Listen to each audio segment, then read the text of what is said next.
Knowledge Unboxing, a platform where knowledge is unboxed. Today's topic to unbox is Big Data and Hadoop.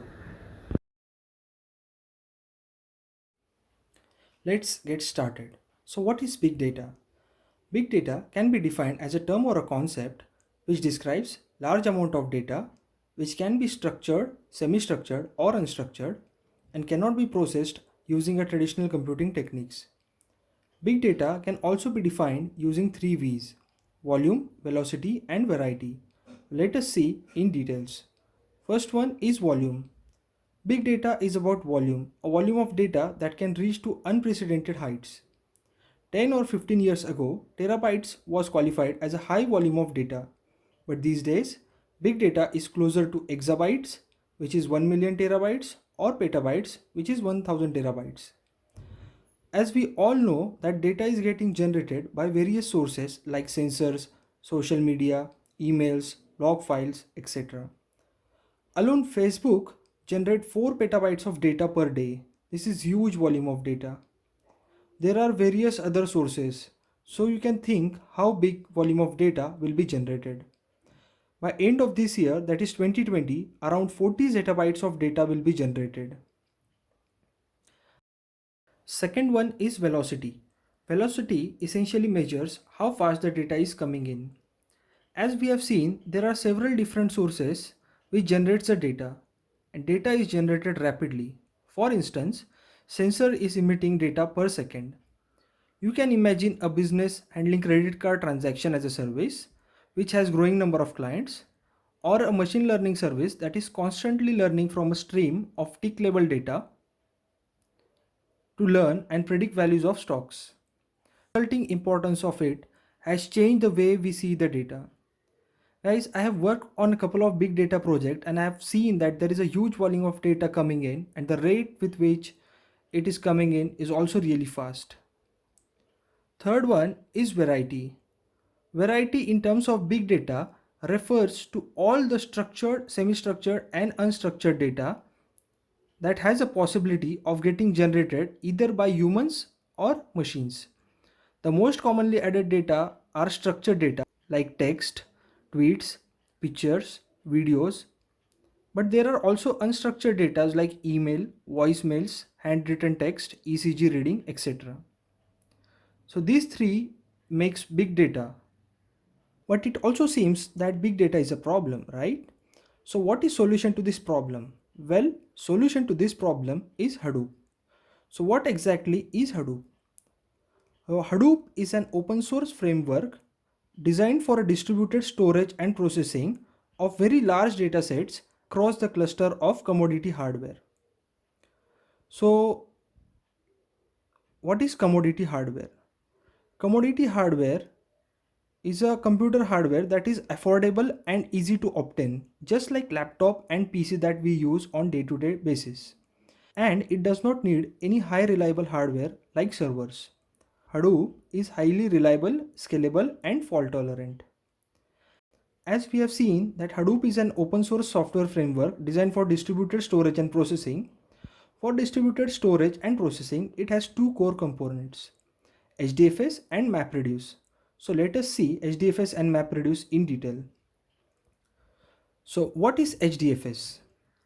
HDFS is Hadoop Distributed File System, a distributed file system designed to run on commodity hardware with streaming access pattern. So what is streaming access pattern? Streaming access pattern in HDFS is write once, read number of times, but don't try to change the content of file once you keep it on HDFS. Now let's see what is MapReduce. MapReduce is a processing technique and a programming model for distributed computing based on Java. It has two important tasks, namely map and reduce. Map takes a set of data and convert it into another set of data where individual elements are broken down into a tuples.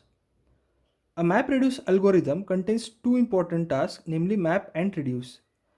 Map takes a set of data and converts it into another set of data where individual elements are broken down into tuples, that is key and value pairs. Reducer. Reduce task which takes the output from map as an input and combines those data tuples into smaller set of tuples. As the sequence of name is MapReduce, it implies that reduce task is always performed after map job.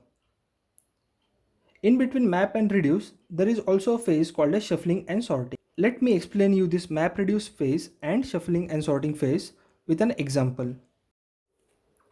Suppose input file to be processed is on HDFS. Split of file is taken for processing. One thing to remember is that number of input splits will always be equal to number of mappers. The text from the input text file is tokenized into words to form a key and value pair with all the word present in the input text file. The key is a word from the input text file and value is 1. For instance, if you consider the example, welcome to Hadoop, Hadoop is good, Hadoop is bad. In mapper phase of word count example, we'll split the string into individual tokens, that is words. The mapper phase in word count example will split the string into individual tokens, that is words.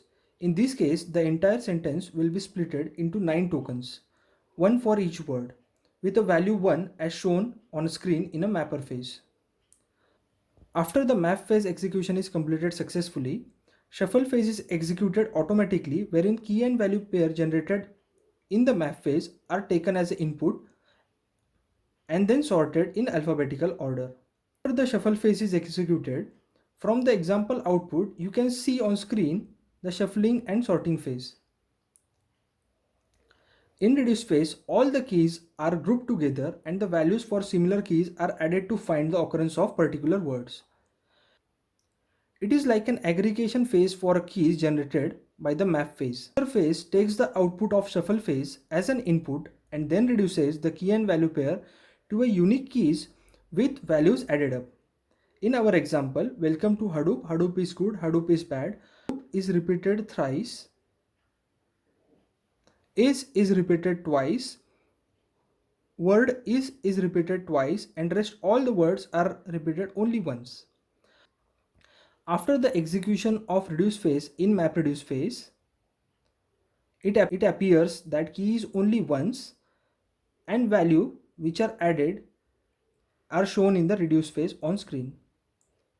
You can see the output in reducing phase and same in a final output. One thing to remember that some tasks are map only tasks, so they don't have any sort or shuffle phase or reduce phase. I hope you have understood the MapReduce phase from this example. Finally, let's see the Hadoop ecosystem. Apart from this MapReduce, Hadoop also has a vast ecosystem like Hive, Flume, Uzi, Ambari, Scala, Zookeeper, Scoop, Spark, and many more, which provides various services to solve the big data problems. This brings us to the end of the video.